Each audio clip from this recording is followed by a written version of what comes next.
As festas de rodeio movimentam o interior do Brasil. A reportagem especial de hoje mostra como são descobertos os touros puladores, que dão adrenalina às provas e tornam difícil a vida dos competidores. E faz também uma pergunta: os animais são tratados com respeito ou são maltratados? O rodeio é só em agosto, mas a loja de Barretos, no interior de São Paulo, já está cheia de chapéus e acessórios.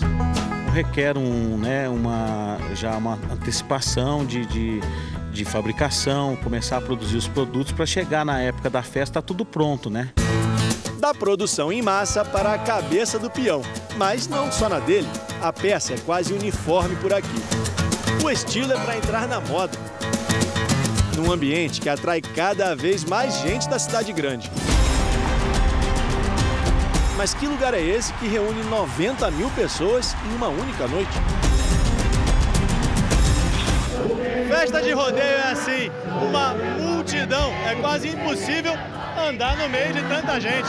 Mas você acha que eles estão preocupados com isso? Aqui, quanto mais cheio, melhor. A música sertaneja é uma das explicações. Virou o chamariz para o aumento do público nos rodeios.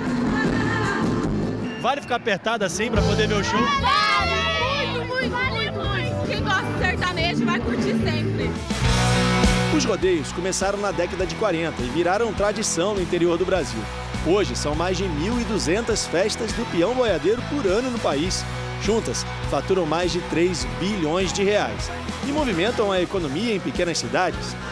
Geram empregos, de quem vende comida e bebida ao próprio peão, que dedica a vida ao show. 90% da nossa vida são nesses rodeios, né? 90% dos shows que a gente faz são nos rodeios. Edson e Hudson trabalham em rodeios desde pequenos, mas eles conheceram primeiro a Circo Tourada. O que é um circo tourada? É um circo sem lona, que só tem as arquibancadas e no meio eles soltavam uns touros lá. A Circo Tourada é uma tradição europeia que começou no Brasil há mais de 100 anos. As atrações ficavam por conta de toureiros espanhóis e portugueses, além, claro, dos touros, sempre considerados invencíveis. Com o passar dos anos, os toureiros deram lugar aos peões brasileiros. Mas quando a Circo Tourada virou rodeio no Brasil, os peões montavam apenas em cavalos.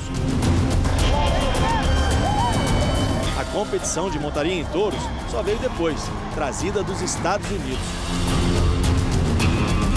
O touro virou uma das estrelas da festa. São mais de 600 provas de montaria por ano, divididas em várias modalidades. Mas em algumas cidades grandes, como São Paulo e outras 11 do interior paulista, o rodeio é proibido. A disputa entre os peões e o animal não é bem vista por muita gente. E o bem-estar dos animais virou motivo de discussão nacional. Até entre os famosos, as competições de montaria dividem opiniões. Não tem medo não, se algum dia tiver que montar aí, eu vou. Já fez isso, Matheus? Não, eu não sou muito dessa onda aí não, do rodeio não, assim, gosto de assistir e tal, mas eu mesmo nunca dei muito certo não. Mas afinal, os bichos são ou não maltratados durante o show?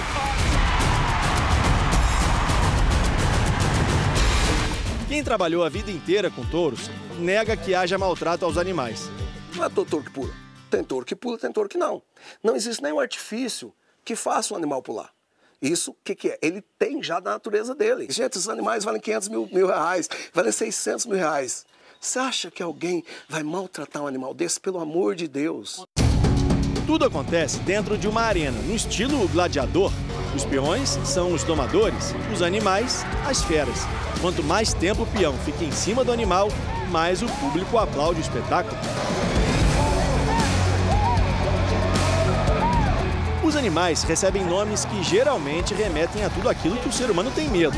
Pesadelo, temporal, bandido. Faz parte do show e faz o bicho mais famoso também. O bandido, ele teve um patrocínio por bandido de 1,5 milhão. E não vendia o touro por nada. Os americanos vieram aí, então esse boi está sepultado lá em Barretos. Era uma coisa diferente, né? Tem uma sepultura pro boi? Tem, tá lá em Barreto. E merecia, né? Porque era um touro que fazia desafio. Se ele era muito rápido. Ele dava um pulo, 2. Se ele não derrubava o competidor, ele virava e deitava e arrancava o competidor de cima. Mas no que ele fazia isso, ele já estava pegando o competidor com o chifre. Para que o touro possa pular desse jeito, é usado um cinto na virilha do bicho, chamado sedem. Esse é o grande motivo de toda a discussão. O que levou o Ministério da Agricultura a criar normas técnicas para impedir que os animais sofram durante as competições. Proibido o uso de espora, por exemplo, com rosetas pontiagudas, contundentes. O uso, por exemplo, da cinta de flanco, sedem, flank strap, que são usados nos touros e nos cavalos, tem que ser confeccionados em lã ou algodão. Henrique é presidente de uma ONG que protege os animais. Ele concorda que os maus tratos diminuíram, mas os bichos ainda sofrem. E por isso é preciso ter mais fiscalização. Os rodeios devem ser fiscalizados e deve a lei ser cumprida, né? Se maltratar animais, prisão do cara, porque o cara está indo contra a lei e aí ele tem que pagar por isso também. Com as mudanças no manejo dos animais e nos equipamentos usados nas montarias, os touros ficaram mais mansos. Por outro lado, os organizadores sentiram a necessidade de selecionar animais naturalmente mais bravos para os rodeios, aqueles que não precisam de muitos estímulos para pular e arremessar o peão ao chão. A resposta foi a seleção genética. Menos de 2% dos animais pulam. Alguns touros têm essa característica, transmitir para os filhos a característica de pular. A melhor forma de conseguir um touro perfeito para um rodeio, segundo os criadores, é por meio da fertilização in vitro. Aqui nessa criação, o índice de aproveitamento dos animais nascidos assim vai de 30% a 40%. Mas para que esses filhotes possam ir para um rodeio profissional, eles passam por uma bateria de exames e testes para provar que são puladores, o que pode levar até 4 anos. O processo de fertilização em laboratório leva em média 8 dias. Os veterinários coletam o óvulo da vaca e colocam em contato com o sêmen do touro, preservado em tambores com baixíssima temperatura. O embrião é cultivado por 7 dias e depois colocado numa outra fêmea, que vai apenas gerar o filhote. Depois, os bezerros crescem soltos e, quando viram garrotes, quase adultos, são testados na arena. Um robô é usado para simular o peão.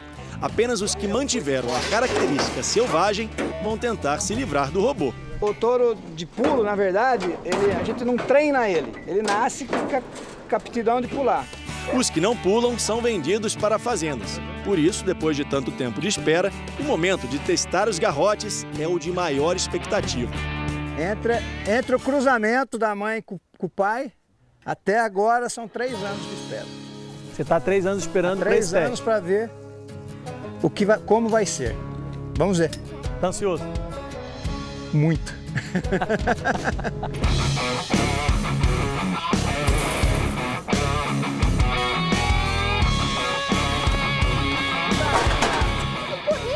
Esse foi bem, pai? Esse foi bem. 1 a 1, os animais vão para o curral.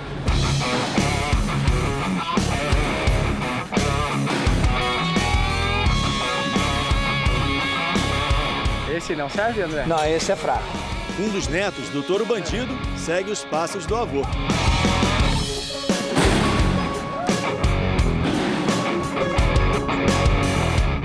E finalmente, quando chegam à fase adulta, os touros são testados por peões profissionais. Quanto mais alto o touro pular, mais valioso ele será. Mas não é só isso. Giro, coice e velocidade.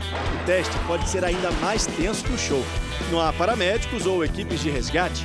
Uma falha aqui pode ser fatal. Um touro pulador pode valer até R$1 milhão. Por isso, os touros são tratados como atletas profissionais. Um animal desses só pode competir no máximo 2 vezes por semana, para não se cansar. Quando um deles chega a uma arena de rodeio é porque já derrubou muitos peões. Assim, ele segue nessa disputa até se aposentar, sempre com 8 segundos para ser livre outra vez.